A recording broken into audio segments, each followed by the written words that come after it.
Gente querida, paz e bem a todos.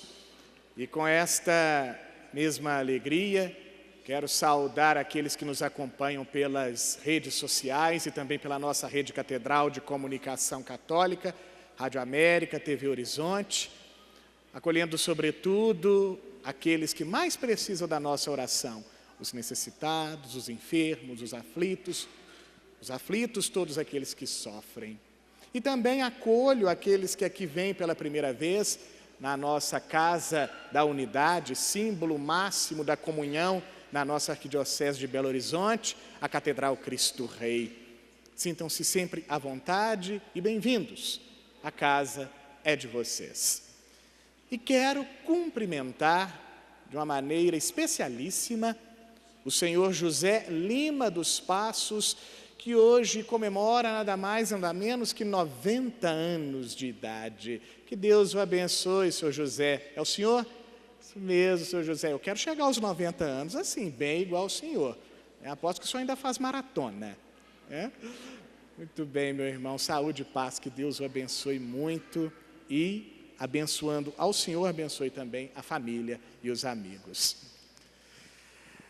Caríssimos irmãos, estamos no 23º domingo do tempo comum, nos primeiros dias do mês de setembro, que é um mês muito especial para a igreja no Brasil, porque é neste período que comemoramos o que mesmo?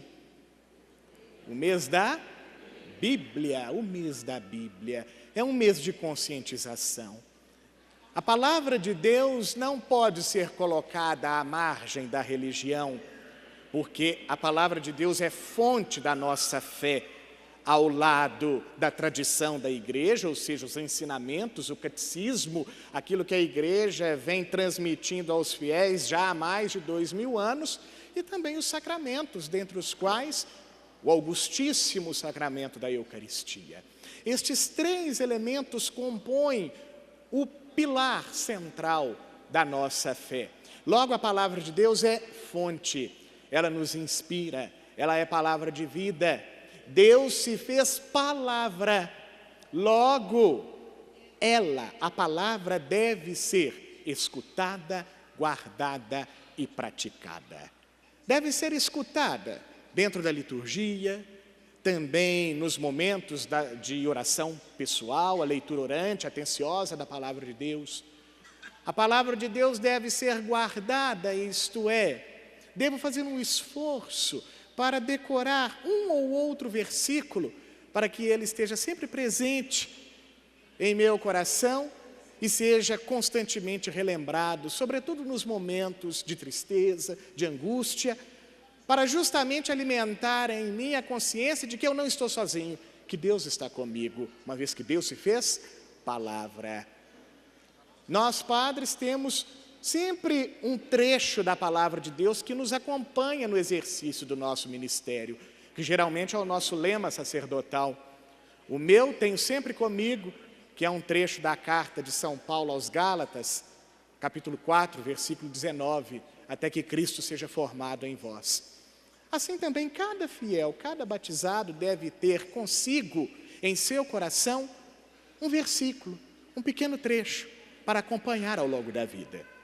E por fim, a palavra deve ser praticada, ou seja, os ensinamentos presentes aqui devem ser verdadeiramente vividos, com esforço, com afinco, porque é através da palavra que Deus nos instrui, é através da palavra que Ele se faz próximo, e é através da palavra que Ele nos revela a sua vontade, que é o melhor que temos para fazer.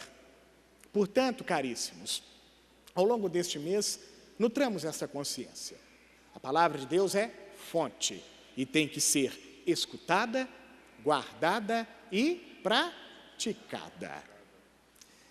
E dos vários ensinamentos presentes na palavra de Deus, o que a liturgia de hoje nos apresenta é, de certa forma, conhecido por todos nós, mas precisa ser constantemente endossado, reforçado. E podemos sintetizar o ensinamento da liturgia de hoje na seguinte frase: Deus não faz acepção de pessoas. Deus é o Deus do cuidado, do amparo, da acolhida, é o Deus do amor, como bem nos diz o Salmo que hoje estamos rezando, Salmo 145. E Deus nos pede que sejamos assim também, que sejamos acolhedores, cuidadosos, que não façamos acepção de pessoas, uma vez que a pessoa tem uma dignidade em si que tem que ser salvaguardada, deve ser respeitada. Não existe novidade neste ensinamento. Mas, caríssimos, este ensinamento precisa ser constantemente reforçado em nós, e para trazer à tona esta necessidade, eu busco recurso na literatura laica, justamente para nos mostrar que este ensinamento, embora conhecido, precisa ser reforçado. E aí, no momento em que eu preparava esta homilia, me recordei de uma história que li lá na adolescência, uma história de um autor alemão chamado Franz Kafka, que escreveu um livro chamado Metamorfose. Neste livro, Franz Kafka conta a história de um homem chamado Gregor Samsa. E ele, em um dado momento da vida, decidiu fazer de tudo para cuidar de sua família. Então, ele trabalhava e vivia em função de sua família. Um belo dia, à noite, enquanto dormia, ele sofre uma metamorfose, ele é transformado em um inseto gigante. É uma ficção, obviamente. Depois que ele é transformado em inseto, ele, num primeiro momento, causa espanto à família e a família sente medo dele. Depois de muito custo, a família o acolhe e depois o rejeita. O livro termina justamente com uma situação em que ele sai do quarto quando se sente encantado com sua irmã que tocava violino. Ele sai para ver a sua irmã tocando o instrumento e o pai dele então joga um monte de maçã nele. Uma maçã fica presa nas costas do inseto e o inseto morre em virtude de uma infecção que aquela maçã lhe provocou. É uma ficção, mas que transmite algo que, infelizmente, é muito presente na sociedade odierna. Caríssimos, infelizmente, a sociedade pode transformar um ser humano em algo pior que um bicho. E a sociedade faz isso, infelizmente, quando se vale da acepção, do descaso, do preconceito e da falta de respeito. Quando fazemos isso, transformamos as pessoas em coisas piores do que um bicho, assim como esta história fictícia de Franz Kafka. E, caríssimos, é justamente isso que estava acontecendo com o homem surdo e que falava com dificuldades, que hoje o Evangelho de Marcos nos narra em seu capítulo 7, versículos de 31 a 37. O homem estava no meio da multidão que o discriminava, e naquela época era muito comum isso. As pessoas que tinham qualquer dificuldade, qualquer necessidade especial, eram postas à margem da sociedade. E aí, diante disso, Jesus tira o homem daquele meio que o degradava para curá-lo. E aí Marcos apresenta uma narrativa bem contrastante. Porque por um lado a gente tinha aquele homem, existia aquele homem subjugado, e por outro, Jesus, que o acolheu incondicionalmente. A multidão discriminava aquele homem. Jesus, porém, o acolheu. A multidão queria o homem longe. Jesus não. Jesus queria aquele homem próximo, tanto é que ele tocou nele. A multidão humilhava aquele ser humano. Jesus, porém, lhe dirigiu palavras poderosas, capazes de lhe restituir a dignidade e a vida. Essa situação, caríssimos, do homem que contrasta com as atitudes de Jesus, nos ensinam duas coisas. Uma uma no âmbito mais pessoal e outra no âmbito mais geral, mais social. O primeiro ensinamento, com uma impostação mais pessoal, nos diz que é urgente a necessidade de nos fazermos pobres no sentido bíblico. Pobre é aquele que não espera em outra coisa, pessoa ou instituição. O pobre, no sentido bíblico, é aquele que espera somente em Deus, porque é só a Deus que ele tem. Por isso Marcos e Tiago, na segunda leitura hoje, em sua carta, colocam o pobre como modelo de fé, justamente porque esta pessoa que se faz pobre não cria expectativas em cima de algo ou alguém, mas tem a sua esperança fundada em Deus, em sua palavra e em seu ensinamento. E a segunda mensagem que a liturgia de hoje tem para nos transmitir já é com uma impostação mais social.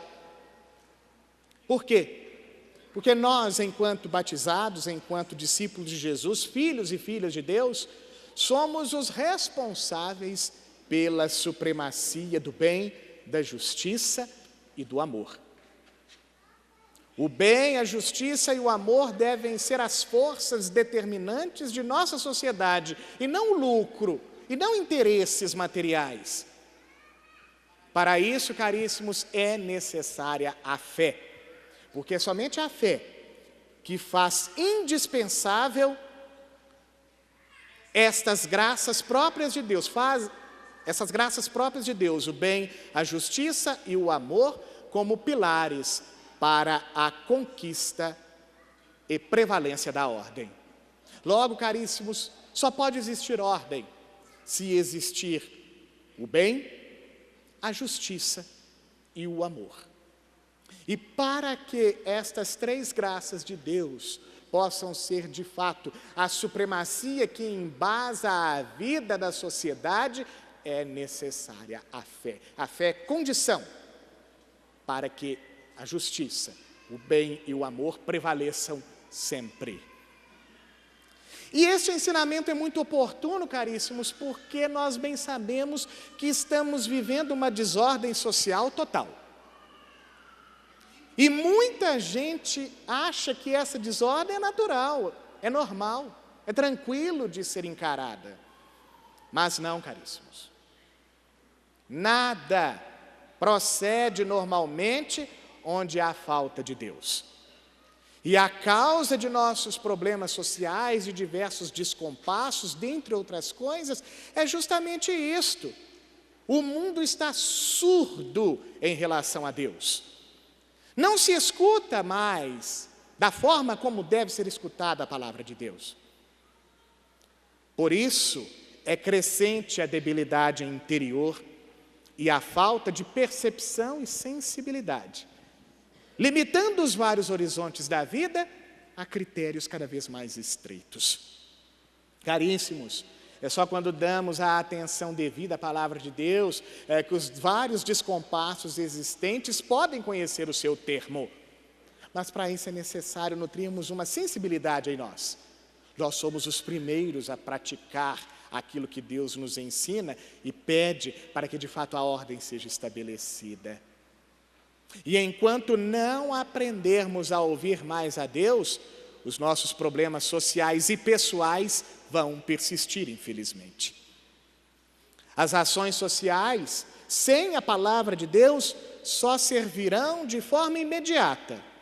Serão uma espécie de enxuga-gelo, como a gente está acostumado a dizer. E aí, a surdez da violência, da corrupção, da injustiça, da miséria, das drogas, da bebida e tantas outras coisas ruins vão prevalecer. Vão prevalecer. Caríssimos, o que a liturgia de hoje tem para nos dizer é algo muito sério.